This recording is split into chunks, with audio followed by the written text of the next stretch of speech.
నమస్కారం. ఈ సృష్టిలో ప్రతి ప్రాణి కోరుకునేది ఒక్కటే, అది ప్రశాంతత. కాని విచిత్రమేమిటంటే మనం ఎంతగా ఆనందం కోసం వెతుకుతామో అంతగా దుఃఖం మనల్ని వెంటాడుతూనే ఉంటుంది. అసలు ఈ జీవితానికి అర్థమేమిటి? మనం ఎందుకు పుట్టాము? చివరికి ఎక్కడికి వెళ్తాము? ఈ ప్రశ్నలు ఎప్పుడైనా మిమ్మల్ని వేధించాయా? అయితే ఈరోజు మీరు సరైన చోట ఉన్నారు. ఈరోజు మనం తెలుసుకోబోయేది సాధారణ విషయాలు కాదు. సాక్షాత్తు ఆ పరమాత్ముడైన శ్రీకృష్ణుడు అర్జునుడికి చెప్పిన కాని మనందరికి వర్తించే 3 పరమ సత్యాల గురించి మనం లోతుగా చర్చించుకోబోతున్నాం. ఈ ప్రయాణం మీ జీవితాన్ని మార్చేయవచ్చు. మీకు ఒక చిన్న విన్నపం. ఇలాంటి అత్యంత శక్తివంతమైన జీవితాన్ని మార్చే ధార్మిక రహస్యాలు మరియు పురాణ ఇతిహాసాల సారాంశం ఎప్పటికప్పుడు తెలుసుకోవడానికి మా ఈ ఆధ్యాత్మిక ప్రపంచానికి మీ మద్దతు చాలా అవసరం. ఈ వీడియో గనుక మీకు ఏమాత్రం సాంత్వన చేకూర్చినా మీ అభిమానాన్ని తెలియజేయండి. అలాగే ఈ జ్ఞాన యజ్ఞంలో మీరు కూడా భాగస్వాములు అవ్వండి. ఈ కథనం, ఈ ఉపదేశం మీకు పూర్తిగా అర్థం కావాలంటే మధ్యలో ఎక్కడా ఆపకుండా ప్రతి మాటను శ్రద్ధగా వినాలి. అప్పుడే ఆ కృష్ణ పరమాత్ముడి కృప మన మనసును తాకుతుంది. ఇక ఆలస్యం చేయకుండా అసలు విషయంలోకి వెళ్దాం. ఒకసారి ఊహించుకోండి, ఒక నడి సముద్రంలో చిన్న పడవ ఉంది. చుట్టూ భయంకరమైన అలలు ఎగసిపడుతున్నాయి. ఆకాశం నల్లగా మారిపోయింది.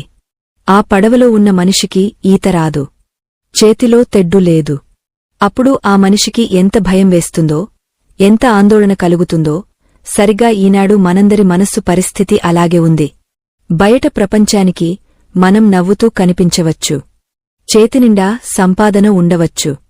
చుట్టూ బంధుమిత్రులు ఉండవచ్చు. కాని గుండెలోతుల్లో ఎక్కడో తెలియని భయం. ఏదో పోగొట్టుకుంటామేమో అన్న ఆవేదన. అసలు రేపు ఏం జరుగుతుందో అన్న ఆందోళన మనల్ని నిద్రపోనివ్వడం లేదు. మీరు ఎప్పుడైనా గమనించారా?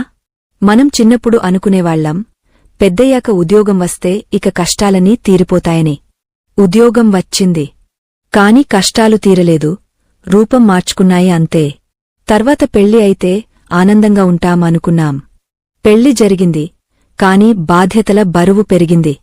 పిల్లలు పుడితే సంతోషమనుకున్నాం, కాని వారి భవిష్యత్తు గురించిన భయం పట్టుకుంది. ఇలా జీవితం మొత్తం ఏదో ఒక దానికోసం పరిగెడుతూనే ఉన్నాం.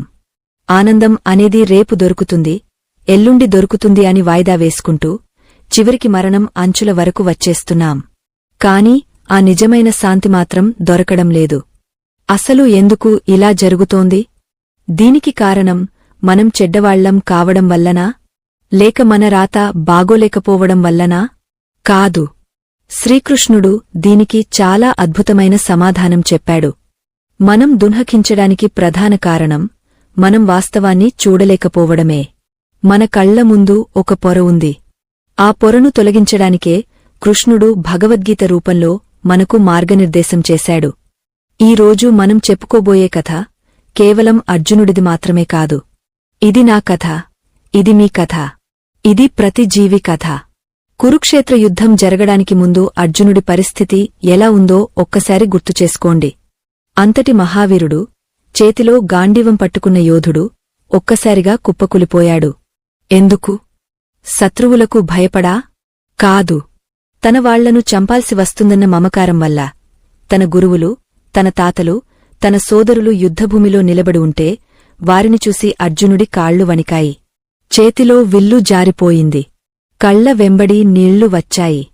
సరిగ్గా మనం కూడా జీవితంలో ఇలాంటి పరిస్థితులనే ఎదుర్కొంటున్నాం.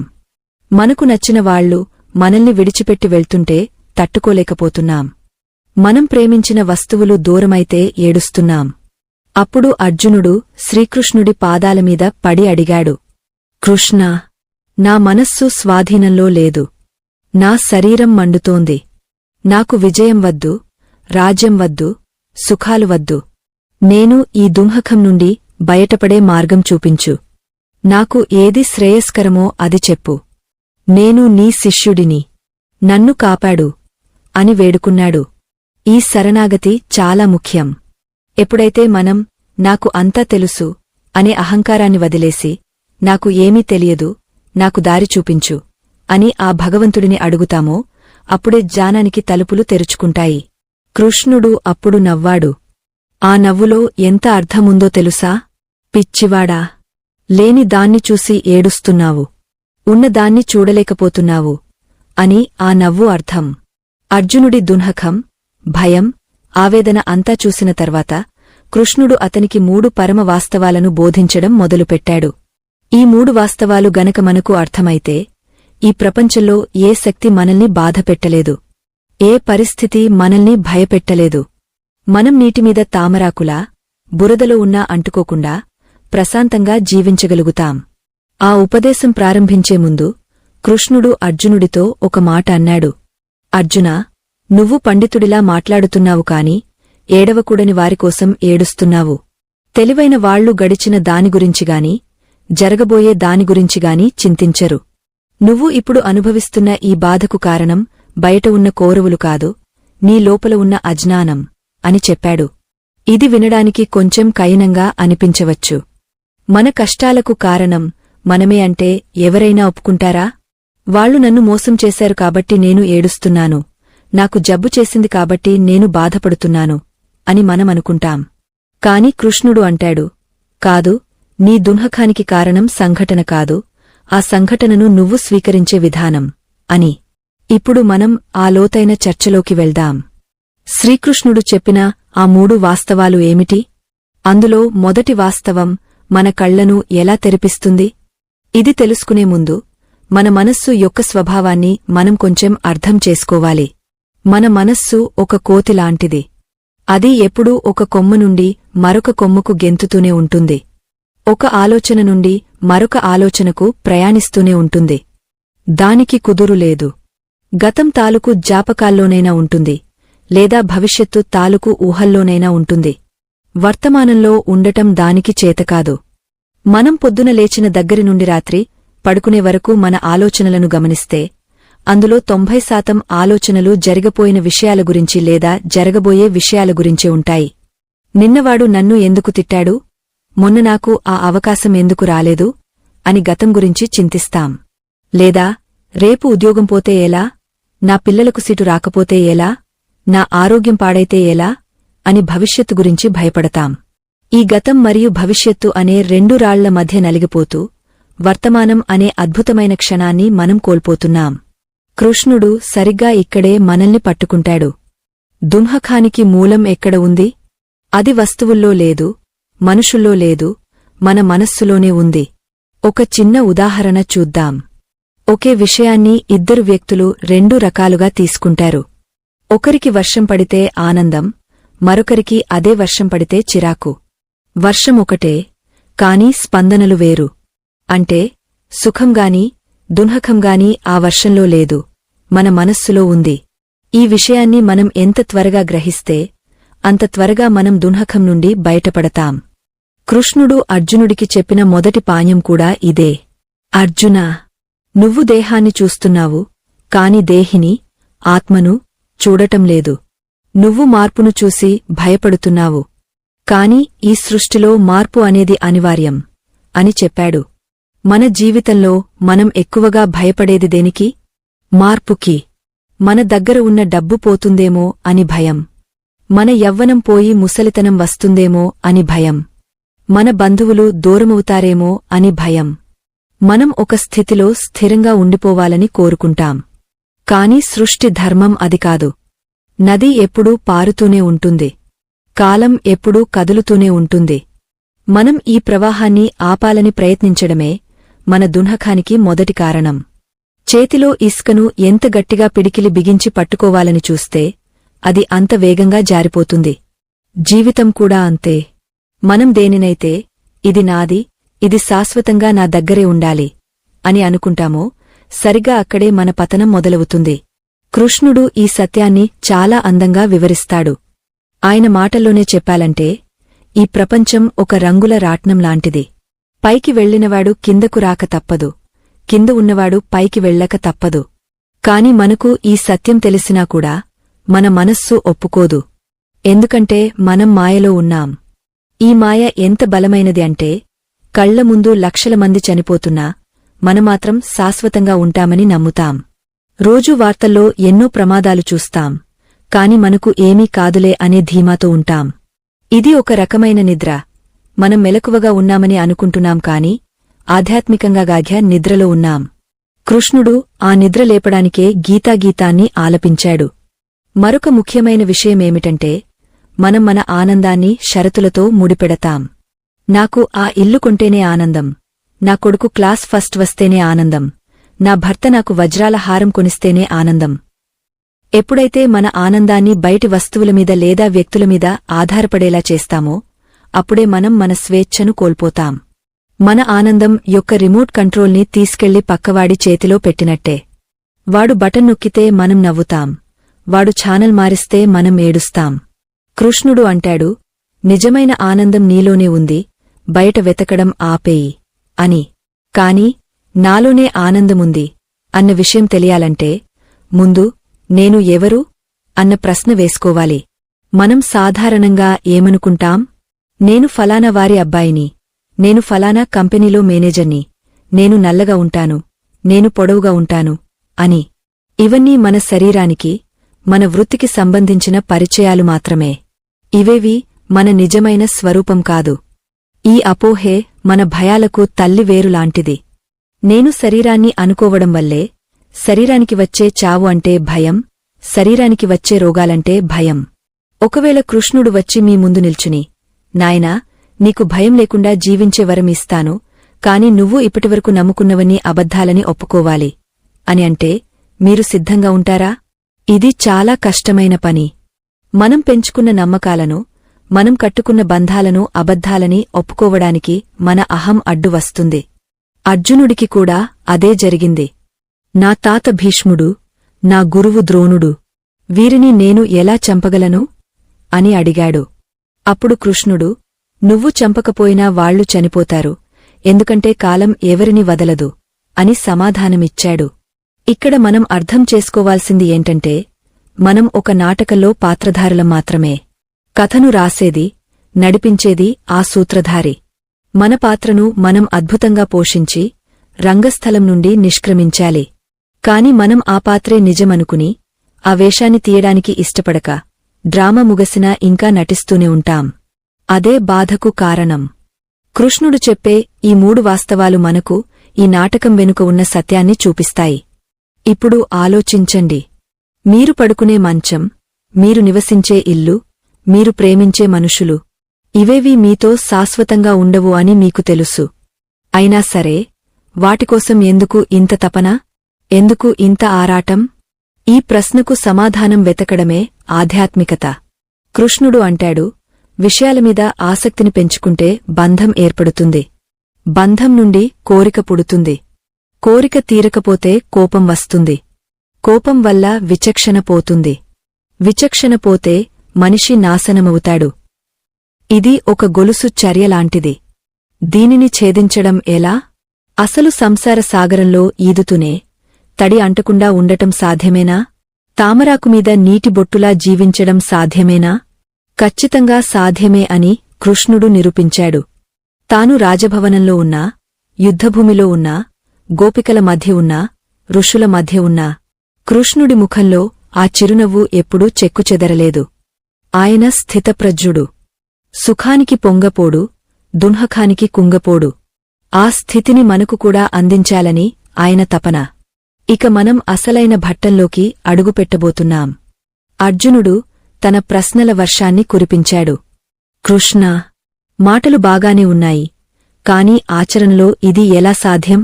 నా మనస్సు గాలిలా చంచలమైనది.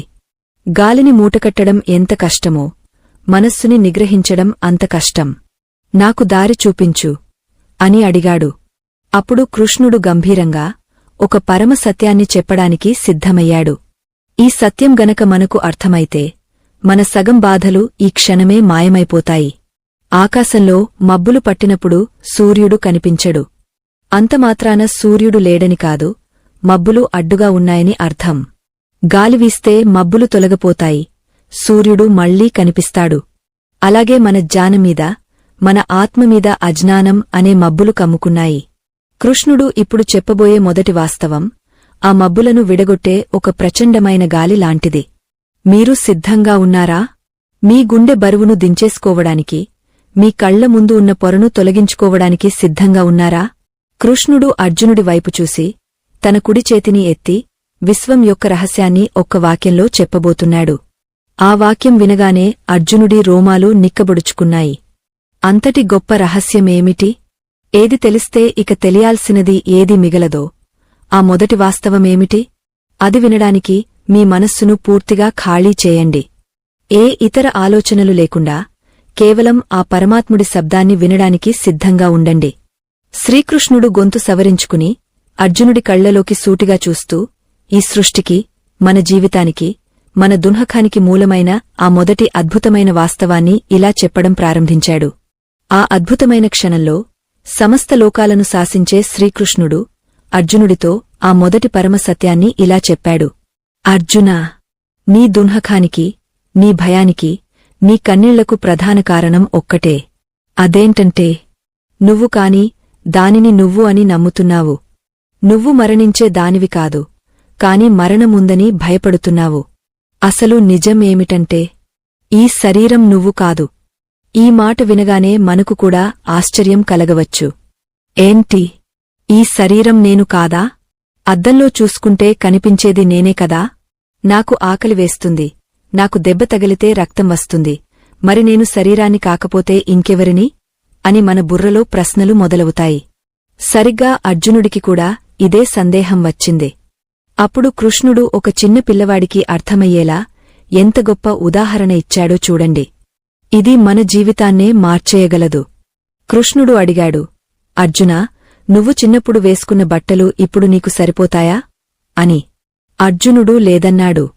పోనీ ఆ బట్టలు చినిగపోతే నువ్వు ఏడుస్తావా అని అడిగాడు.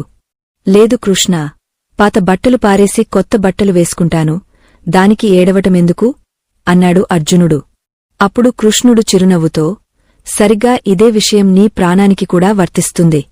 మనిషి పాతబడిన దుస్తులను వదిలేసి కొత్త దుస్తులను ఎలా ధరిస్తాడో, ఈ ఆత్మ కూడా కృశించిపోయిన పాత శరీరాన్ని వదిలేసి కొత్త శరీరాన్ని స్వీకరిస్తుంది. దీని పేరే మరణం మరియు జననం. ఇందులో ఏడవాల్సింది ఏముంది అని ప్రశ్నించాడు. దీనిని మనం కొంచెం లోతుగా ఆలోచిద్దాం. మనందరికీ మరణం అంటే విపరీతమైన భయం. ఎందుకంటే మరణమంటే అంతం అని, ఇక ఏమీ ఉండదని మనమనుకుంటాం. ఒక చీకటి గదిలోకి వెళ్ళినట్టు అనిపిస్తుంది. కాని కృష్ణుడు చెప్పిన ఈ మొదటి వాస్తవం ప్రకారం మరణం అంటే ముగింపు కాదు, అది ఒక మార్పు మాత్రమే. ఒక పుస్తకంలో ఒక పేజీ అయిపోయింది, మరొక పేజీ మొదలవుతుంది. ఒక ఇల్లు ఖాళీ చేసి మరొక ఇంట్లోకి మారుతున్నాం.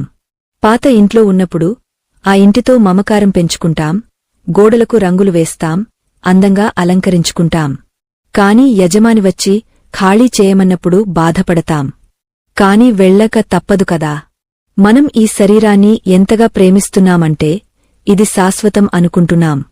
పొద్దున లేచిన దగ్గరి నుండి రాత్రి పడుకునే వరకు ఈ శరీరాన్ని పోషించడానికే మన సమయం అంతా సరిపోతుంది. మంచి ఆహారం, మంచి బట్టలు, సౌకర్యాలు, అందం, ఆరోగ్యం, ఇవన్నీ శరీరానికి సంబంధించినవే. తప్పులేదు, శరీరాన్ని కాపాడుకోవాలి. కాని సమస్య ఎక్కడ వస్తుంది అంటే, నేను అంటే కేవలం ఈ 5 అడుగుల మాంసపు ముద్ద మాత్రమే అని గట్టిగా నమ్మినప్పుడు సమస్య వస్తుంది. ఎప్పుడైతే మనం మనల్ని శరీరంతో సమానంగా చూసుకుంటామో అప్పుడు శరీరానికి వచ్చే ప్రతి చిన్న ఇబ్బంది మన ఉనికికే ప్రమాదం అనిపిస్తుంది. కృష్ణుడు ఇంకాస్త లోతుగా వివరిస్తున్నాడు. అర్జునా, ఈ ఆత్మను ఆయుధాలు నరకలేవు, అగ్ని కాల్చలేదు, నీరు తడపలేదు, గాలి ఆర్పలేదు. ఇది సనాతనమైనది, శాశ్వతమైనది. నువ్వు పుట్టకముందు ఉన్నావు, ఇప్పుడు ఉన్నావు, శరీరం వదిలిన తర్వాత కూడా ఉంటావు. మధ్యలో కనిపించే ఈ కొద్దిపాటి జీవితం ఒక నాటక రంగం లాంటిది అని చెప్పాడు. అంటే మనం రైలులో ప్రయాణం చేస్తున్న ప్రయాణికుల లాంటివాళ్లం. స్టేషన్ రాగానే దిగపోవాలి. కాని మనం ఆ సీటు నాదే, ఆ రైలు పెట్టె నాదే అని గొడవపడితే ఎంత హాస్యాస్పదంగా ఉంటుందో, ఈ భూమిమీద మనం ప్రవర్తించే తీరు కూడా ఆ పరమాత్ముడికి అలాగే అనిపిస్తుంది. కాని ఇక్కడ ఒక సందేహం వస్తుంది. కృష్ణా, ఆత్మ శాశ్వతమే కావచ్చు, కాని నాకు ఈ శరీరం మీద ప్రేమ ఉంది కదా. నాకు తెలిసినా నేను ఈ శరీరమే కదా. ఇది కాలిపోతే నేను తట్టుకోగలనా అని. దీనికి కృష్ణుడు ఒక అద్భుతమైన విశ్లేషణ చేశాడు. మన జీవితంలో దశలను గమనించమన్నాడు. మీరు పుట్టినప్పుడు ఒక చిన్న పసికందు. ఆ శరీరం వేరు. తర్వాత మీరు బడికి వెళ్లే పిల్లవాడు. ఆ శరీరం వేరు. తర్వాత యవ్వనంలో ఉన్న యువకుడు. ఆ శరీరం వేరు. ఇప్పుడు పెద్దవాళ్లు అయ్యారు. ఈ శరీరం వేరు. రేపు ముసలితనం వస్తుంది. ఆ శరీరం పూర్తిగా వేరుగా ఉంటుంది. గమనించారా? మీ శరీరం ప్రతిక్షణం మారుతూనే ఉంది. వైద్యశాస్త్రం ప్రకారం కూడా మన శరీరంలోని కణాలు ఎప్పటికప్పుడు చనిపోతూ కొత్తవి పుడుతూ ఉంటాయి. అంటే కొన్నేళ్ల క్రితమున్న శరీరం ఇప్పుడు లేదు. కాని నేను ఉన్నాను అనే భావన మాత్రం అలాగే ఉంది కదా. చిన్నప్పుడు నేను అని ఎవరిని అనుకున్నారో ఇప్పుడు కూడా అదే నేను అని అనుకుంటున్నారు. శరీరం మారింది, మనస్సు మారింది, బుద్ధి మారింది, కాని నేను అనే సాక్షి మారలేదు. ఆ మారని సాక్షే ఆత్మ. అదే మీ నిజస్వరూపం. మనం సినిమా హాలుకి వెళ్తాం. తెరమీద సినిమా మారుతూ ఉంటుంది. హీరో వస్తాడు, విలన్ వస్తాడు, పాటలు వస్తాయి, ఫైట్లు జరుగుతాయి. కాని తెర మాత్రం అలాగే తెల్లగా ఉంటుంది. సినిమాలోని మంటలు తెరను కాల్చలేవు. సినిమాలోని వరదలు తెరను తడపలేవు. సినిమా అయిపోయాక బొమ్మలన్నీ పోతాయి, కాని తెర అక్కడే ఉంటుంది. మనం ఆ తెరలాంటివాళ్లం. మనమీద సుఖాలు, దుఃఖాలు, బాల్యం, యవ్వనం, ముసలితనం అనే సినిమాలు ఆడుతున్నాయి. మనం వాటిని చూసి మనమే అందులో ఉన్నామని భ్రమపడి ఏడుస్తున్నాం. కృష్ణుడు అంటాడు, నువ్వు చూసేవాడివి దృక్, కనిపించే దృశ్యం, దృశ్యం కాదు అని. ఈ మొదటి వాస్తవం గనక మనకు అనుభవంలోకి వస్తే మనలో సగం భయం పోతుంది. ఎవరైనా మనల్ని చంపడానికి వచ్చినా వీడు చంపేది నా శరీరాన్ని మాత్రమే, నన్ను కాదు అనే ధైర్యం వస్తుంది. మహాత్ములైన సోక్రటీస్, రమణ మహర్షి వంటివారు మరణించేటప్పుడు కూడా ఎంతో ప్రశాంతంగా ఉండటానికి కారణం ఇదే. వారు ఈ సత్యాన్ని దర్శించారు. నేను ఈ చొక్కాను వదిలేస్తున్నాను అని ఎంత తేలికగా అనుకుంటారో వారు మరణాన్ని అంత తేలికగా స్వీకరించారు. అయితే ఈ సత్యం వినడానికి చాలా బాగుంటుంది. కాని ఆచరణలో పెట్టడం చాలా కష్టం. ఎందుకంటే మనకు దేహాభిమానం చాలా ఎక్కువ. ఎవరో మన శరీరం గురించి చిన్న మాట అంటేనే మనం తట్టుకోలేం. నువ్వు నల్లగా ఉన్నావు, నువ్వు పొట్టిగా ఉన్నావు అని అంటే కోపం వస్తుంది. ఎందుకంటే మనం శరీరాన్ని అంతగా ప్రేమిస్తున్నాం. ఈ ప్రేమ కారణంగానే దుఃఖం పుడుతోంది. కృష్ణుడు ఏమంటాడంటే, శీతోష్ణ సుఖదుఃఖ దేహః అంటే చలి, వేడి, సుఖం, దుఃఖం అనేవి శరీరానికి, మనస్కు తగిలే స్పర్శలు మాత్రమే. అవి వస్తాయి, పోతాయి. వాటిని ఓర్చుకోవాలి. మనం ఒక ఎండ రోజున గొడుగు వేసుకుని వెళ్తాం. ఎండ ఉంది, కాని మనకు తగలదు. అలాగే జ్ఞానం అనే గొడుగు ఉంటే ప్రపంచంలో కష్టాలుంటాయి, కాని అవి మన మనస్సును తాకవు. ఇది నా శరీరానికి వచ్చింది, నాకు కాదు అనే ఎరుకతో ఉండటమే నిజమైన ఆధ్యాత్మికత. ఉదాహరణకు, మీకు కాలు నొప్పి వచ్చింది అనుకోండి. నాకు కాలు నొప్పిగా ఉంది అని అనడం వేరు, నా కాలికి నొప్పిగా ఉంది అని అనడం వేరు. మొదటి దాంట్లో మీరు నొప్పితో ఏకమైపోయారు. రెండో దాంట్లో మీరు నొప్పిని గమనిస్తున్నారు. ఈ గమనించే స్థితి ని పెంచుకోవడమే కృష్ణుడు చెప్పే మార్గం. కాని మిత్రులారా, ఇక్కడే ఒక పెద్ద చిక్కుముడి ఉంది. సరే కృష్ణా, నేను శరీరం కాదు, ఆత్మను అని ఒప్పుకుంటాను. నేను చనిపోయినా పర్లేదు, ఇంకో శరీరం వస్తుంది. కాని నా భార్య, నా పిల్లలు, నా తల్లిదండ్రులు, వాళ్ల సంగతి ఏంటి? వాళ్లతో నాకు ఉన్న బంధమేంటి? నేను ఆత్మ అయితే వాళ్లు కూడా ఆత్మలే కదా. మరి ఆత్మలకు బంధుత్వాలు ఉంటాయా? నేను చనిపోతే నా పిల్లలు అనాథలు అయిపోతారా? వాళ్లను ఎవరు చూసుకుంటారు? ఈ ప్రశ్న అర్జునుడిని పట్టి కుదిపేసింది. మనల్ని కూడా నిత్యం వేధించే ప్రశ్న ఇదే. మనం మనకోసం భయపడకపోయినా మన వాళ్లకోసం భయపడతాం. నాకు ఏదైనా అయితే నా కుటుంబం ఏమైపోతుంది అనే ఆవేదన మనల్ని బ్రతకనివ్వదు. అసలు ఈ బంధాలు నిజమైనవా, లేక ఇవి కూడా ఒక భ్రమ మాత్రమేనా? మనం ఎవరినైతే నా ప్రాణం అని పిలుస్తున్నామో వాళ్లు నిజంగా మనవారేనా? అర్జునుడు అడిగాడు. కృష్ణా, నువ్వు చెప్పింది అర్థమైంది. శరీరం అశాశ్వతం. కాని యుద్ధంలో నా తాత భీష్ముడు చనిపోతే నేను తట్టుకోలేను. ఆ బంధం నన్ను లాగుతోంది. ప్రేమ, మమకారం అనేవి అబద్ధాలా? తల్లికి బిడ్డమీద ఉండే ప్రేమ కేవలం శరీర సంబంధమేనా? దానికి విలువలేదా? అని నిలదీశాడు. అప్పుడు కృష్ణుడు నవ్వి రెండవ పరమసత్యాన్ని బోధించడానికి ఉపక్రమించాడు. ఈ రెండవ వాస్తవం చాలా కఠినంగా ఉంటుంది. కాని ఇది తెలిస్తే తప్ప మనకు బంధాల నుండి విముక్తి లభించదు. మనం ప్రేమిస్తున్నది వ్యక్తులనా? లేక వారి నుండి మనకు లభించే సుఖానా? అసలు ఈ ప్రపంచంలో మనకు సొంతమంటూ ఎవరున్నారు? కృష్ణుడు చెప్పబోయే ఈ రెండవ వాస్తవం, మనం ఇన్నాళ్లుగా కట్టుకున్న బంధాల మేడలను కూల్చేయవచ్చు, లేదా వాటిని మరింత పవిత్రంగా మార్చవచ్చు. అది వింటే మీ గుండె బరువెక్కవచ్చు, కాని అదే నిజం. అర్జునా, నీ భార్య, నీ బిడ్డ, నీ బంధువు వీరెవరూ నీవారు కాదు అంటూ కృష్ణుడు మొదలుపెట్టాడు. అసలు కృష్ణుడు ఎందుకలా అన్నాడు? మనం అంతగా ప్రేమించే వాళ్లు మనవాళ్లు కాకపోతే మరి ఎవరివాళ్లు? ఈ గందరగోళం నుండి బయటపడాలంటే కృష్ణుడు చెప్పిన ఆ రెండవ నిజాన్ని మనం ధైర్యంగా వినాలి. ఆ నిజాన్ని తెలుసుకోవడానికి మీరు సిద్ధంగా ఉన్నారా?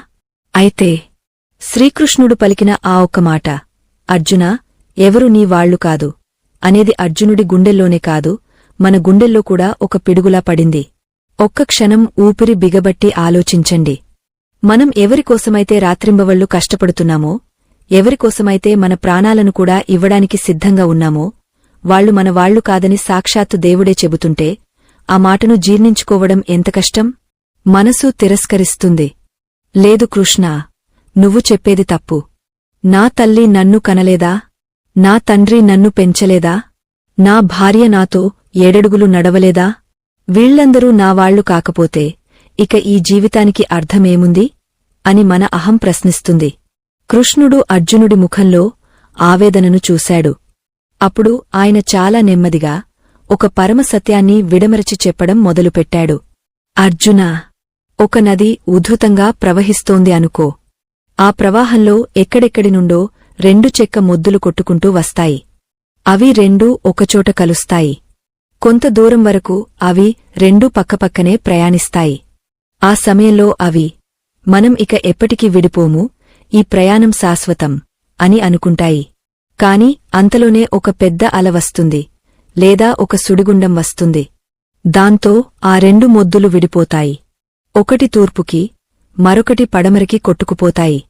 మళ్ళీ అవి ఎప్పటికీ కలవవు. మన జీవితం కూడా సరిగ్గా అంతే. మనం ఈ భూమిమీదకు ఒంటరిగానే వచ్చాం. వెళ్లేటప్పుడు ఒంటరిగానే వెళ్తాం. మధ్యలో ఈ సంసారం అనే నదిలో కొందరు వ్యక్తులు మనకు తారసపడతారు. వారిని మనం తల్లి అని, తండ్రి అని, భార్య అని, బిడ్డ అని, మిత్రుడు అని రకరకాల పేర్లతో పిలుచుకుంటాం. కొంతకాలం కలిసి ప్రయాణిస్తాం. ఆ ప్రయాణంలో మమకారం పెంచుకుంటాం.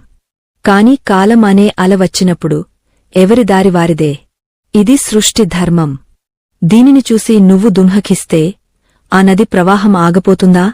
ఆగపోదు కదా. ఇక్కడ కృష్ణుడు చెప్పేది ఏమిటంటే, బంధాలు ఉండకూడదని కాదు, ఆ బంధాల పట్ల మనకు ఉండాల్సిన అవగాహన, దృష్టి మారాలని. మనం మన కుటుంబ సభ్యులను మన సొత్తు లాగా భావిస్తాం. నా కొడుకు నేను చెప్పినట్టే వినాలి, నా భార్య నా కోసమే బ్రతకాలి అనే పెత్తనం మనలో ఉంటుంది. ఈ నాది అనే భావనే మన దున్హకానికి మూలం. కృష్ణుడు అంటాడు, నువ్వు కేవలం ఒక సంరక్షకుడివి మాత్రమే, యజమానివి కాదు. ఒక ఉదాహరణ చూద్దాం. మీరు ఒక ఇంటిని అద్దెకు తీసుకున్నారు. ఆ ఇంట్లో ఉన్నంతకాలం దాన్ని శుభ్రంగా ఉంచుకుంటారు, అలంకరించుకుంటారు. కాని ఎప్పుడైతే యజమాని వచ్చి ఇల్లు ఖాళీ చేయండి అంటారో అప్పుడు, లేదు, ఈ గోడలు నావి, ఈ తలుపులు నావి అని ఏడవరు కదా. ఎందుకంటే మీకు తెలుసు, అది మీది కాదు, కొంతకాలం వాడుకోవడానికి ఇచ్చారు అని. మన కుటుంబం కూడా అంతే. భగవంతుడు కొందరు వ్యక్తులను నీ సంరక్షణలో కొంతకాలముంచాడు. వారికి సేవ చేయి, ప్రేమను పంచించు, బాధ్యతను నిర్వర్తించు. కాని వారు శాశ్వతంగా నీ దగ్గరే ఉండిపోవాలని కోరుకోకు. అర్జునుడికి ఒక సందేహం వచ్చింది. కృష్ణా, సరే, వాళ్లు శాశ్వతం కాదు. కాని ఉన్నంతకాలం వారిమీద ప్రేమ ఉండటం తప్ప తల్లికి బిడ్డమీద ఉండేది మమకారం కాదు కదా, అది పవిత్రమైన ప్రేమ కదా, దానిని కూడా వదిలేయమంటావా అని అడిగాడు. ఇది మనందరి ప్రశ్న. ఆధ్యాత్మికత అంటే అడవుల్లోకి వెళ్ళిపోవడమా, అందరినీ వదిలేయడమా? కాదు. కృష్ణుడు ఇక్కడే ప్రేమకు మోహానికి ఉన్న తేడాను స్పష్టంగా చెప్పాడు. ఇది చాలా సూక్ష్మమైన విషయం, జాగ్రత్తగా వినండి. ప్రేమ అంటే ఎదుటివారి స్వేచ్ఛను, ఎదుటివారి ఆనందాన్ని కోరుకోవడం. మోహం అంటే ఎదుటివారిని మన ఆనందం కోసం వాడుకోవడం. ఒక తల్లి తన బిడ్డను ప్రేమిస్తే ఆ బిడ్డ పెరిగ పెద్దవాడాయ్ తన కాళ్లమీద తాను నిలబడి దూరదేశానికి వెళ్లి గొప్పవాడైతే సంతోషిస్తుంది. అది ప్రేమ. కాని నా బిడ్డ నా కళ్ల ముందే ఉండాలి, వాడు ఎక్కడికి వెళ్లకూడదు, నా కొంగు చాటునే ఉండాలి అని కోరుకుంటే అది మోహం. ప్రేమ విముక్తిని ఇస్తుంది, మోహం బంధిస్తుంది. అర్జునా, నువ్వు నీ తాత భీష్ముడిని ప్రేమిస్తే ఆయన వీరస్వర్గం పొందుతున్నందుకు సంతోషించాలి. కాని నువ్వు మోహంతో ఉన్నావు కాబట్టే ఆయన లేకపోతే నీకుది దిక్కు ఉండదని భయపడుతున్నావు. మనం ఏడ్చేది చనిపోయిన వారికోసం కాదు, మిగిలిపోయిన మనకోసం. ఇది కఠినమైన నిజం. ఒకసారి ఆలోచించండి. మనకు అత్యంత ఇష్టమైనవారు చనిపోతే మనం ఏడుస్తాం. ఎందుకు? అయ్యో, వాళ్ళు వెళ్ళిపోయారే అని కాదు. ఇకపై నన్ను ఎవరు చూసుకుంటారు? నా కష్టసుఖాలు ఎవరితో చెప్పుకోవాలి? నాకు తోడు ఎవరు? అనే స్వార్థంతోనే మనం ఏడుస్తాం. అంటే మన కన్నీళ్ల వెనుక ఉన్నది వారిమీద ప్రేమ కంటే మన భవిష్యత్తుమీద భయమే ఎక్కువ. కృష్ణుడు ఆ నిజాన్ని మన ముఖంమీద కొట్టినట్టు చెప్తున్నాడు. మరొక ముఖ్యమైన విషయం. మనమనుకుంటాం, నేను నా పిల్లల భవిష్యత్తును తీర్చిదిద్దుతున్నాను అని. కృష్ణుడు నవ్వి అంటాడు, ఎవరి రాతను వాళ్లే తెచ్చుకుంటారు. నువ్వు కేవలం ఒక నిమిత్తమాత్రుడివి. ఒక రైతు విత్తనం నాటగలడు, నీరు పోయగలడు, కంచె వేయగలడు. కాని ఆ విత్తనం మొలకెత్తాలా లేదా, అది ఎంత ఎత్తు పెరగాలి అనేది ఆ విత్తనం లోపల ఉన్న శక్తిమీద ఆధారపడి ఉంటుంది. అలాగే నీ పిల్లలు నీ ద్వారా ఈ ప్రపంచంలోకి వచ్చారు, కాని వాళ్లు నీ నుండి రాలేదు. వారి కర్మలు వేరు, వారి ప్రయాణం వేరు. మీరు ఒక రైల్వే స్టేషన్లో ఉన్నారు. మీ రైలు వచ్చింది, ఎక్కారు. మీ పక్క సీటులో ఒకరు వచ్చి కూర్చున్నారు. కాసేపు మాటలు కలిశాయి, స్నేహం ఏర్పడింది. అంతమాత్రాన వారి స్టేషన్ వచ్చినప్పుడు నువ్వు దిగకూడదు, నాతోనే రావాలి అని మీరు అడగగలరా? అడిగితే అది మూర్ఖత్వం కాదా? ప్రతి జీవి తన కర్మల మూటను భుజాన వేసుకుని ఈ లోకానికి వస్తుంది. ఆ కర్మ తీరగానే ఈ శరీరం అనే బట్టలు మార్చుకుని మరో ప్రయాణానికి సిద్ధమవుతుంది. నీ భార్య, నీ భర్త, నీ మిత్రుడు అందరూ సహచర ప్రయాణికులే. వారి గమ్యం వేరు, నీ గమ్యం వేరు. ఈ సత్యం తెలిసినవాడు ఎలా ఉంటాడు? వాడు బాధ్యత నుండి పారిపోడు, ఇంకా బాగా బాధ్యత నెరవేరుస్తాడు. ఈ వ్యక్తి నా దగ్గర కొద్దికాలమే ఉంటాడు కాబట్టి ఉన్నంతకాలం అతన్ని సంతోషపెట్టాలి, అతనికి సేవ చేయాలి అనే శ్రద్ధ పెరుగుతుంది. అదే సమయంలో రేపు ఆ వ్యక్తి దూరమైతే అతని ప్రయాణ సమయమైపోయింది, శుభం అని వీడ్కోలు చెప్పే ధైర్యం కూడా ఉంటుంది. అప్పుడు దుంహకముండదు, కేవలం తీపి జ్ఞాపకాలు మాత్రమే ఉంటాయి. అర్జునుడికి మెల్లగా విషయం అర్థమవుతోంది. కాని ఇంకా ఏదో వెలితి. కృష్ణా, నువ్వు చెప్పేది వింటే ఈ ప్రపంచమంతా ఒక నాటకశాలలాగా అనిపిస్తోంది. మరి ఈ నాటకంలో నేను చేయాల్సింది ఏంటి? కేవలం చూస్తూ కూర్చోవడమేనా? నా బంధాలు అబద్ధం అయినప్పుడు నేను వాళ్లకోసం యుద్ధం ఎందుకు చేయాలి? నేను కర్మ ఎందుకు చేయాలి?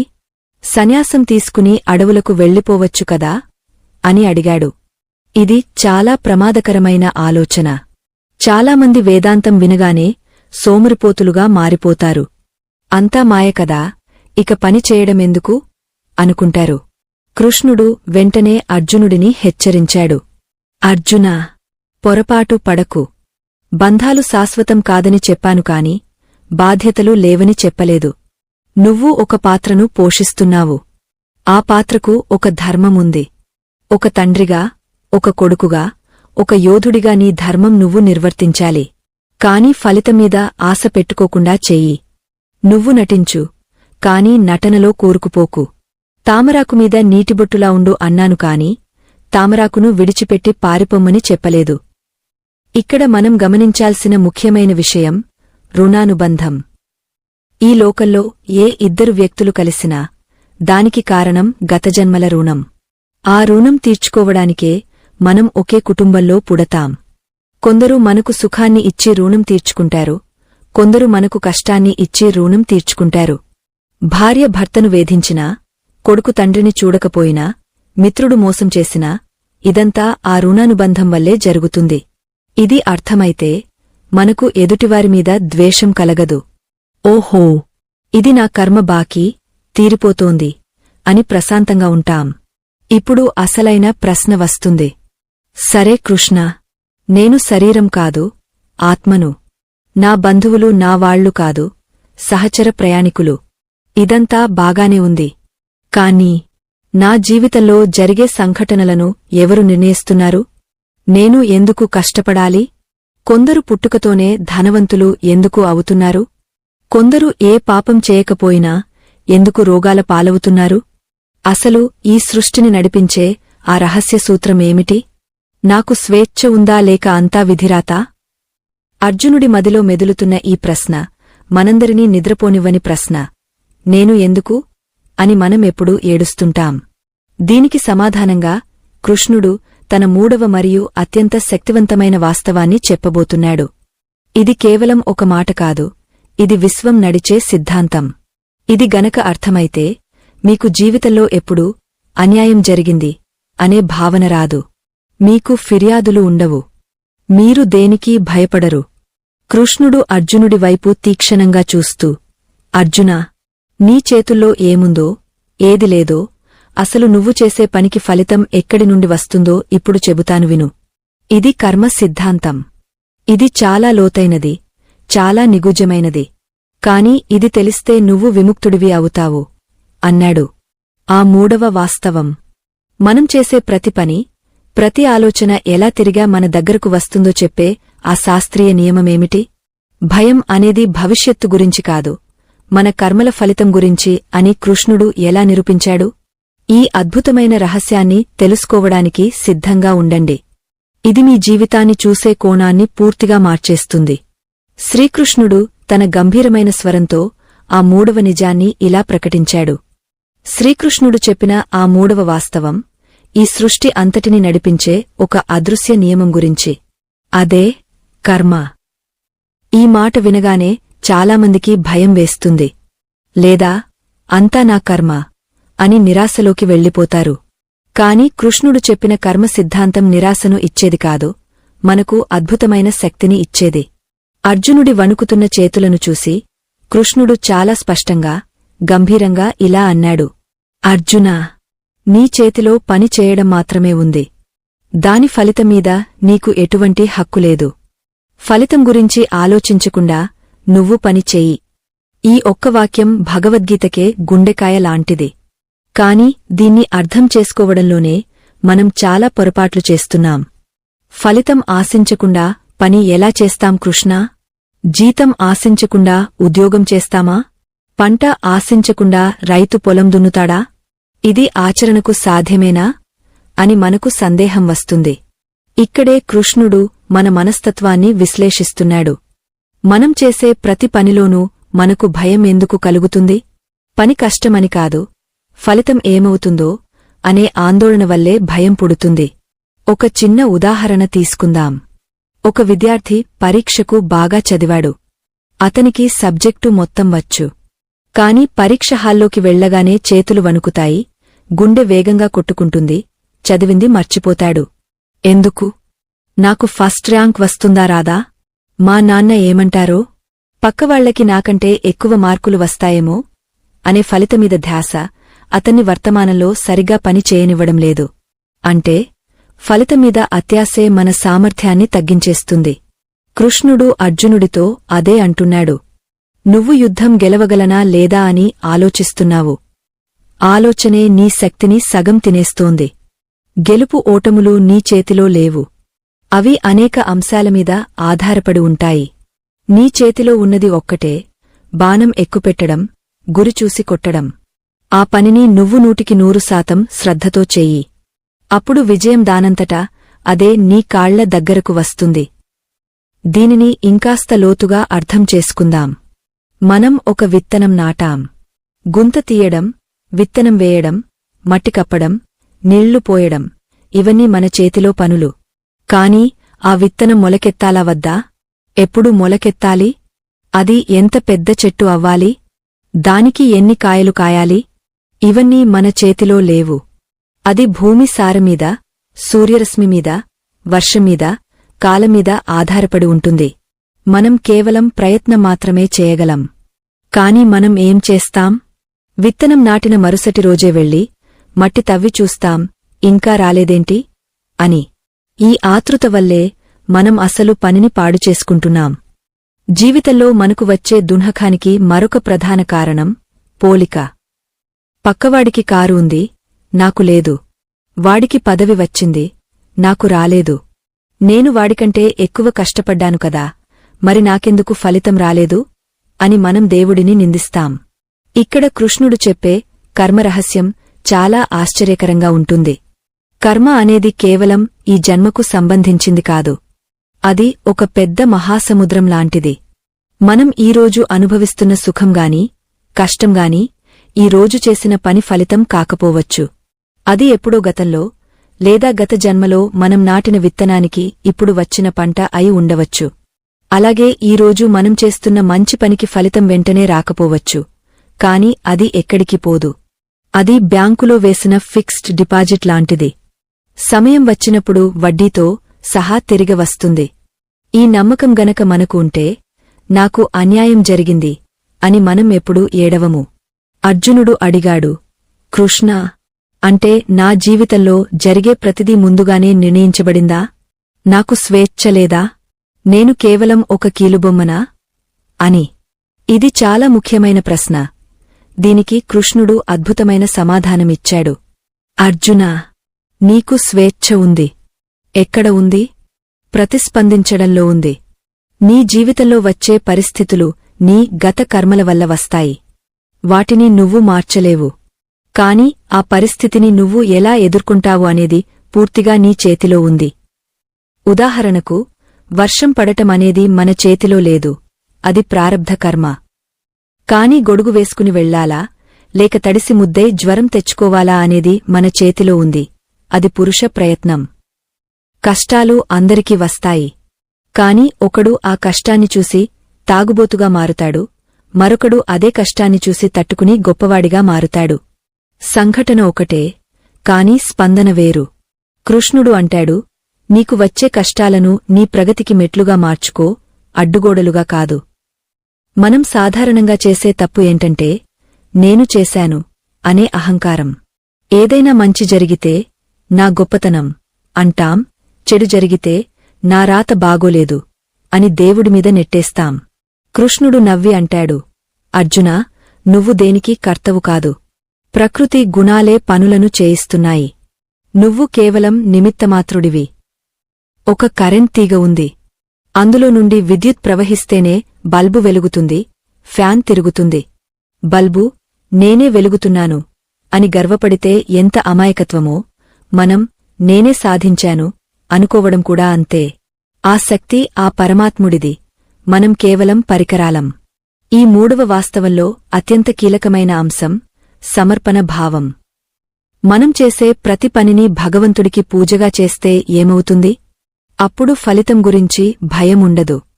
మనం గుడిలో దేవుడికి పువ్వులు సమర్పిస్తాం. ఆ పువ్వులు వాడిపోయినా, మాల కట్టినా దేవుడికే ఇస్తాం. అలాగే మనం చేసే ఉద్యోగం, వ్యాపారం, వంట, ఇంటిపని ఏదైనా సరే కృష్ణార్పణం అనుకుని చేస్తే అది యజ్ఞం అవుతుంది. అప్పుడు విజయం వస్తే అది భగవంతుడి ప్రసాదం, అపజయం వస్తే అది కూడా భగవంతుడి ప్రసాదం. ప్రసాదం అని అనుకున్నప్పుడు మనకు ఫిర్యాదులు ఉండవు. గుడిలో పూజారిగారు చేతిలో కొంచెం పులిహోర పెట్టినా తీసుకుంటాం, తీర్థమిచ్చినా తీసుకుంటాం, ఒక తులసి ఆకు ఇచ్చినా కళ్ళకద్దుకుని తీసుకుంటాం. నాకు లడ్డూనే కావాలి, పులిహోర వద్దు అని గొడవ చేయం కదా, ఎందుకంటే అది ప్రసాదం కాబట్టే. జీవితంలో వచ్చే ఫలితాలను కూడా అలా ప్రసాదం లా స్వీకరించమని కృష్ణుడు చెబుతున్నాడు. లాభం వస్తే సంతోషం, నష్టం వస్తే అనుభవం. రెండూ దేవుడు ఇచ్చిన బహుమతులే. ఈ స్థితికి మనం చేరుకుంటే ఇక మనల్ని భయపెట్టే శక్తి ఈ ప్రపంచంలో దేనికి ఉండదు. అర్జునుడికి ఇప్పుడు ఒక స్పష్టత వచ్చింది. ఓహో, నా దున్హఖానికి కారణం కౌరవులు కాదు, యుద్ధం కాదు. నా దున్హఖానికి కారణం నేను ఫలితాన్ని కోరుకోవడం, శరీరాన్ని నేను అనుకోవడం, బంధాలను శాశ్వతం అనుకోవడం. ఈ 3 అజ్ఞానాలే నన్ను బంధించాయి అని గ్రహించాడు. అతని చేతిలోని గాండీవం మళ్లీ పైకి లేచింది. కళ్లలో ఉన్న నీళ్లు ఆవిరైపోయాయి. ముఖంలో ఒక కొత్త తేజస్సు వచ్చింది. కాని మిత్రులారా, ఇక్కడ కథ అయిపోలేదు. అసలు కథ ఇప్పుడే మొదలవుతుంది. ఈ 3 వాస్తవాలు వినడానికి చాలా అద్భుతంగా ఉన్నాయి. మనం తల ఊపుతాం, నిజమే కదా అనుకుంటాం. కాని వీడియో ఆపేసి బయట ప్రపంచంలోకి అడుగుపెట్టగానే మళ్లీ పాత కథే. ట్రాఫిక్లో చిరాకు, ఆఫీసులో బాస్మీద కోపం, ఇంట్లో గొడవలు. ఇవన్నీ రాగానే కృష్ణుడు చెప్పిన మాటలు గాలిలో కలిసిపోతాయి. మళ్లీ మనం సాధారణ మనుషులమైపోతాం. ఎందుకు ఇలా జరుగుతుంది? జ్ఞానముంది, కాని ఆచరణ ఎందుకు సాధ్యం కావడం లేదు? కలియుగంలో ఇంత ఒత్తిడి మధ్య కృష్ణుడు చెప్పినట్టు స్థితప్రజ్ఞుడిలా ఉండటం సాధ్యమేనా? హిమాలయాల్లో ఉండే ఋషులకు సాధ్యం కావచ్చు, కాని మనలాంటి సామాన్యులకు, సంసారంలో ఉన్నవారికి ఇది ఎలా సాధ్యం? దీనికి ఏదైనా సులభమైన మార్గముందా? కృష్ణుడు మన దౌర్బల్యాన్ని ముందే ఊహించాడు. అందుకే కేవలం సిద్ధాంతాలు చెప్పి వదిలేయలేదు. వీటిని మన నిత్య జీవితంలో, అంటే మనం బ్రష్ చేసుకునే దగ్గరి నుండి రాత్రి పడుకునే వరకు ప్రతిక్షణం ఎలా ఆచరించాలి? కోపం వచ్చినప్పుడు ఏం చేయాలి? భయం వేసినప్పుడు ఆ క్షణమే దాన్ని ఎలా జయించాలి? అనే దానికి కొన్ని అద్భుతమైన ప్రాక్టికల్ టెక్నిక్స్ చెప్పాడు. వీటిని యోగం అంటారు. భక్తియోగం, కర్మయోగం, జ్ఞానయోగం. ఈ పదాలు పెద్దవిగా అనిపించవచ్చు, కాని వీటి సారాంశం చాలా సింపుల్. కృష్ణుడు, నీ మనస్సును నామీద లగ్నం చేసి నీ పని నువ్వు చెయ్యి అన్నాడు. అది ఎలా చేయాలి? యుద్ధం చేస్తూ దేవుడిని ఎలా తలుచుకోవాలి? ఆఫీసులో పనిచేస్తూ ధ్యానం ఎలా చేయాలి? ఇది చాలా ఆసక్తికరమైన విషయం. ఇప్పుడు రాబోయే భాగంలో మనం ఈ 3 వాస్తవాలను, శరీరం కాదు, బంధం లేదు, ఫలితం వద్దు, మన రోజువారీ జీవితంలోకి ఎలా అన్వయించుకోవాలో చూడబోతున్నాం. ఇది కేవలం వినే కథ కాదు, ఇది ఆచరించే విధానం. ఇది తెలిస్తే మీ జీవితం ఒక ఆటలా మారిపోతుంది. కష్టాలు మిమ్మల్ని చూసి పారిపోతాయి. మీరు నడుస్తుంటే శాంతి మీ వెంటే నడుస్తుంది. ఆ రహస్య మార్గాలు ఏమిటి? అర్జునుడు అడిగినట్టు స్థితప్రజ్ఞుడి భాష ఏంటి? అతడు ఎలా కూర్చుంటాడు, ఎలా నడుస్తాడు? అంటే జాని ఈ ప్రపంచంలో ఎలా వ్యవహరిస్తాడు? మనం ఆ స్థితిని ఎలా పొందాలో కృష్ణుడు వివరించిన అద్భుతమైన జీవన విధానాన్ని ఇప్పుడు తెలుసుకుందాం. మీరు సిద్ధంగా ఉండండి. ఎందుకంటే ఇప్పుడు మనం చెప్పుకోబోయే విషయాలు మీ మెదడుకు కాదు, నేరుగా మీ హృదయానికి సంబంధించినవి. ఇవి మీ అలవాట్లను, మీ ఆలోచనలను సమూలంగా మార్చేస్తాయి. ఆ పరమాత్ముడు చూపిన ఆ రాజమార్గం వైపు అడుగులు వేద్దామా? శ్రీకృష్ణుడు అర్జునుడికి ఆచరణాత్మక మార్గాన్ని ఉపదేశిస్తూ ఇలా అన్నాడు. శ్రీకృష్ణుడు చెప్పిన సిద్ధాంతాలు వినడానికి చాలా మధురంగా ఉంటాయి. నేను శరీరాన్ని కాదు, ఆత్మను. ఫలితం నా చేతిలో లేదు, భగవంతుడి చేతిలో ఉంది. బంధాలని ఒక ప్రయాణం మాత్రమే. ఇవన్నీ వింటున్నప్పుడు మన మనస్సు ఎంతో తేలికపడినట్లు అనిపిస్తుంది. ఒక తెలియని ప్రశాంతత మనల్ని ఆవరిస్తుంది. కాని ఈ వీడియో ముగిసిన తర్వాత మీరు బయటకు వెళ్లగానే వాస్తవ ప్రపంచం మీకోసం కోరలు చాచుకుని సిద్ధంగా ఉంటుంది. పని ఒత్తిడి, ఆర్థిక ఇబ్బందులు, అనారోగ్య సమస్యలు, కుటుంబంలో గొడవలు, ఇవన్నీ ఒక్కసారిగా మీద పడగానే ఈ జ్ఞానం అంతా ఎక్కడికో పారిపోతుంది. అప్పుడు మనకు అనిపిస్తుంది, కృష్ణా, నువ్వు చెప్పేవన్నీ దేవుళ్లకు, ఋషులకు సాధ్యమేమో కాని మాలాంటి సామాన్యులకు, ఈ కలియుగంలో సంసారంలో ఉన్నవాళ్లకు సాధ్యమేనా అని. ఈ సందేహం రావడం చాలా సహజం. అందుకే శ్రీకృష్ణుడు కేవలం తత్వశాస్త్రం చెప్పి వదిలేయలేదు. ఆయన ఒక అద్భుతమైన మానసిక వైద్యుడు. మన దైనందిన జీవితంలో అడుగడుగునా ఈ జ్ఞానాన్ని ఎలా వాడుకోవాలో, ఎలా ఆచరించాలో చాలా సులభమైన మార్గాలను సూచించాడు. ముందుగా మనం అర్థం చేసుకోవాల్సింది ఏంటంటే మన మనస్సు ఒక పెంకి పిల్లవాడి లాంటిది. దానికి ఒకేసారి పెద్ద పెద్ద పాక్యాలు చెప్తే అర్థం కాదు. దాన్ని నెమ్మదిగా బుజ్జగస్తూ దారిలోకి తెచ్చుకోవాలి. కృష్ణుడు దీనికోసం 2 ఆయుధాలను ఇచ్చాడు. 1 అభ్యాసం ప్రాక్టీస్, 2 వైరాగ్యమభ్యాసం. అంటే ఏమిటి? మనస్సు పక్కదారులు పట్టిన ప్రతిసారీ దాన్ని మళ్లీ వెనక్కిలాగే పరమాత్ముడిమీద లేదా మనం చేస్తున్న పనిమీద నిలపడం. ఉదాహరణకు, మీరు ఆఫీసులో పని చేస్తున్నారు లేదా వంటింట్లో వంట చేస్తున్నారు. అప్పుడు మీ మనస్సు, అయ్యో, నిన్న మా ఆవిడ నన్ను అలా అంది, మా అబ్బాయికి సీటు రాలేదు అని అనవసరమైన ఆలోచనలోకి వెళ్ళిపోతుంది. అప్పుడు మీరు తక్షణమే మేల్కొనాలి. ఆగు, ఇప్పుడు నేను వంట చేస్తున్నాను లేదా ఫైల్ చూస్తున్నాను. ఆలోచన ఇప్పుడు అనవసరం అని మీ మనస్సును మళ్లీ వర్తమానంలోకి తీసుకురావాలి. ఇది మొదట్లో కష్టంగా అనిపించవచ్చు. గుర్రంమీద కొత్తగా ఎక్కినవాడికి ఆ గుర్రం మాట విననట్లే ఉంటుంది.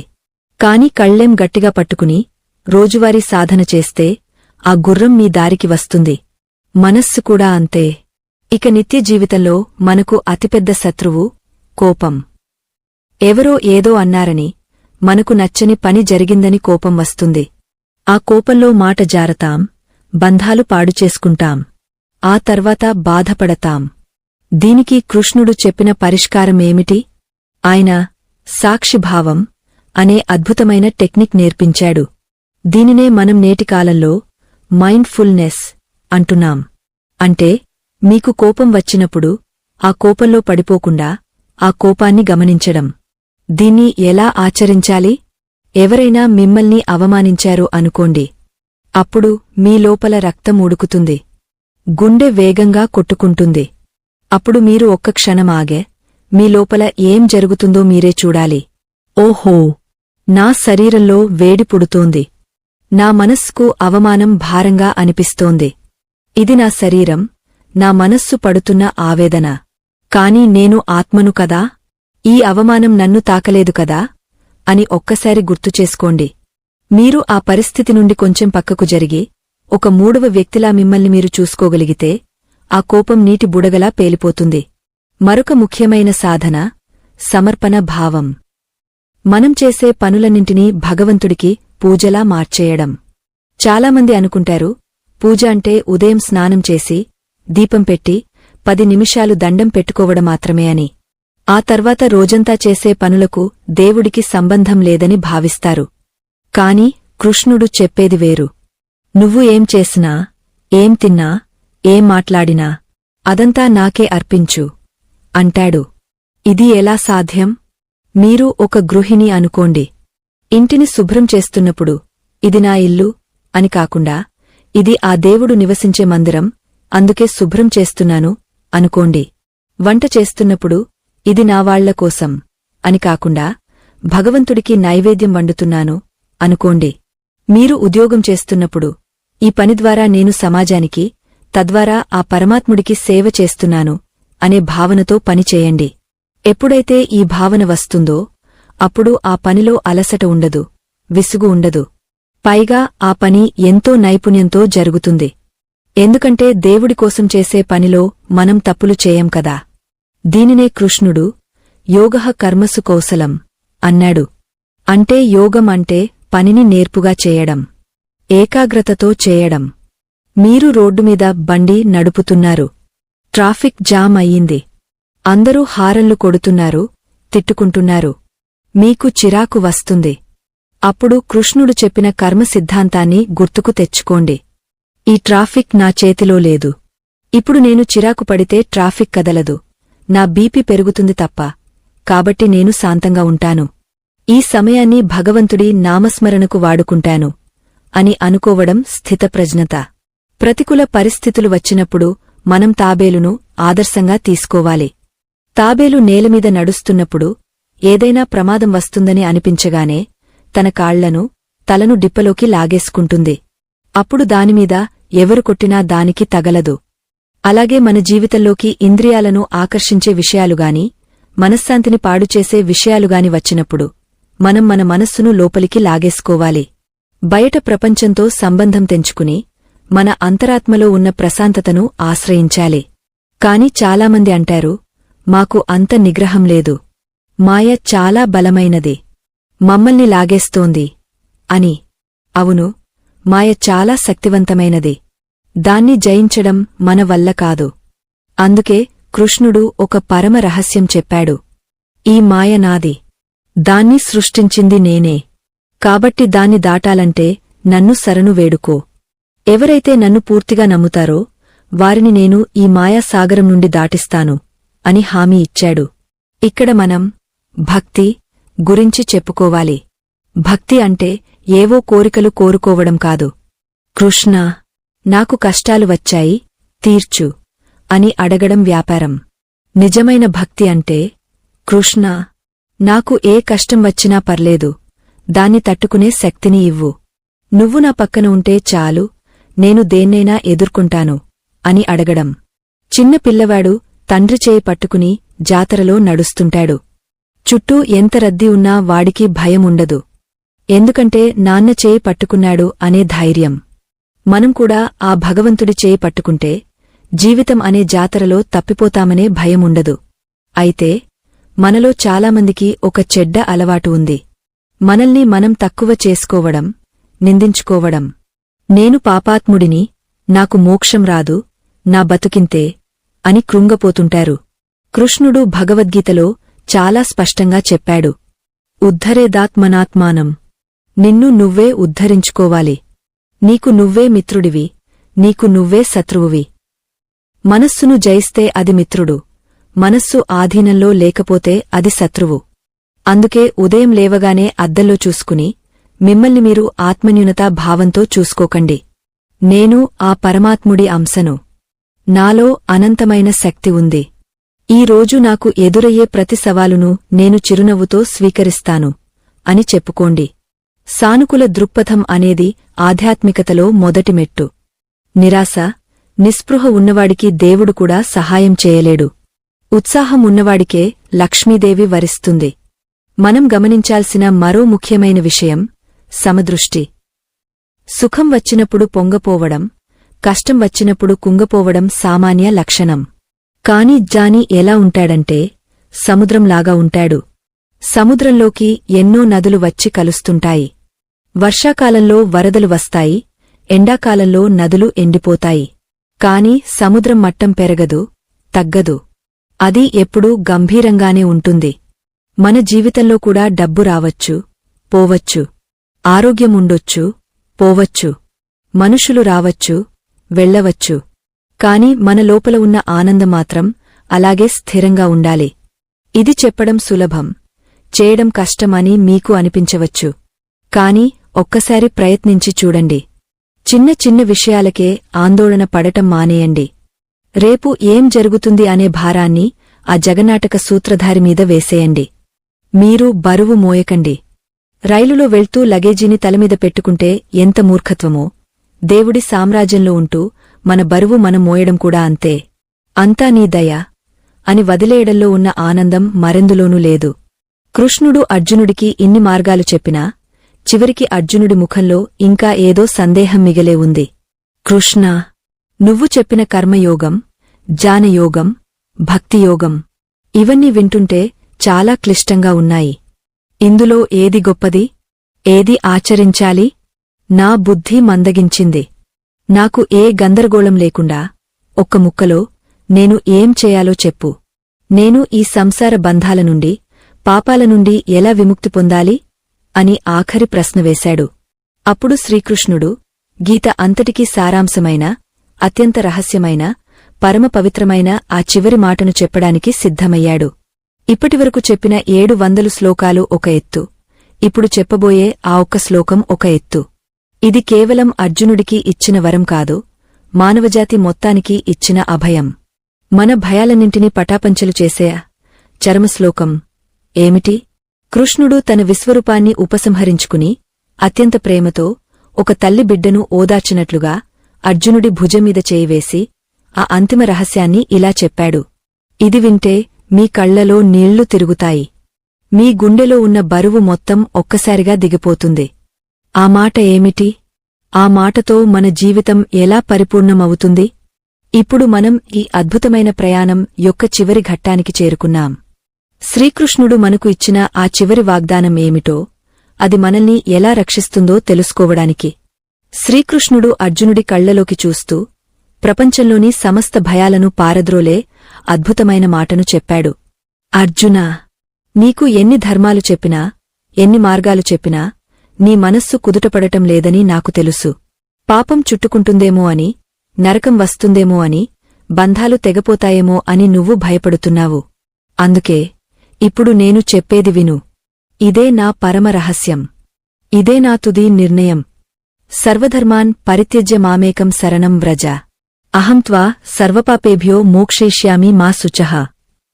దీని అర్థం ఎంత గొప్పదంటే, ఇది విన్న తర్వాత మనిషికి ఇక ఏ కర్తవ్యమూ మిగలదు. కృష్ణుడు అంటున్నాడు, అర్జునా, అన్ని రకాల ధర్మాలను, విధినిషేధాలను, నియమాలను, ఆచారాలను వదిలిపెట్టు. కేవలం నన్ను మాత్రమే శరణు వేడుకో. నన్ను ఒక్కడినే ఆశ్రయించు. అప్పుడు నేను నిన్ను సమస్త పాపాల నుండి విముక్తుడిని చేస్తాను. నువ్వు దున్హకించకు, భయపడకు. ఈ మాటలో ఉన్న బలం ఏమిటంటే, నేను చూసుకుంటాను అనే భరోసా. మనం జీవితంలో ఎప్పుడూ కోరుకునేది ఇదే కదా. మన తప్పులను క్షమించి, మన బాధ్యతలను తన భుజాలమీద వేసుకుని, నీకేం భయం లేదు, నేనున్నాను అని చెప్పే నాథుడు కావాలని మనం పరితపిస్తుంటాం. కృష్ణుడు సరిగ్గా అదే హామీ ఇస్తున్నాడు. నువ్వు పూజలు చేశావా, వ్రతాలు చేశావా, దానాలు చేశావా అని ఆయన అడగడం లేదు. నన్ను నమ్మావా లేదా అని మాత్రమే అడుగుతున్నాడు. ఇక్కడ ధర్మాలను వదిలిపెట్టడం అంటే ఏమిటి? బాధ్యతలను వదిలేసి పారిపోవడం కాదు. నేను చేస్తున్నాను అనే కర్తృత్వాన్ని, నా వల్లనే ఇది జరుగుతోంది అనే అహంకారాన్ని, ఫలితం ఇలాగే రావాలి అనే పట్టుదలను వదిలిపెట్టడం. నువ్వు చేసే ప్రతి పనిని, అది చిన్నదైనా పెద్దదైనా, నా పాదాల దగ్గర పెట్టి, కృష్ణా, ఇది నీ పని, నేను కేవలం నిమిత్తమాత్రుడిని. దీనివల్ల వచ్చే పుణ్యం నీదే, పాపం నీదే అని ఎప్పుడైతే వదిలేస్తావో అప్పుడు ఆ పాపం నిన్ను అంటుకోదు. ఒక చిన్న ఉదాహరణ చూద్దాం. ఒక తండ్రి తన చిన్న బిడ్డను ఎత్తుకుని నడుస్తున్నాడు. ఆ బిడ్డ చేతిలో ఒక చిన్న సంచి ఉంది. ఆ సంచి బరువు ఆ బిడ్డకు తెలుస్తుందా? తెలియదు. ఎందుకంటే బిడ్డ పట్టుకున్న సంచిని రెండింటినీ తండ్రే మోస్తున్నాడు. ఆ బిడ్డ చేయాల్సిందల్లా తండ్రిని గట్టిగా పట్టుకోవడమే. మనం కూడా ఆ చిన్న బిడ్డలాంటివాళ్లమే.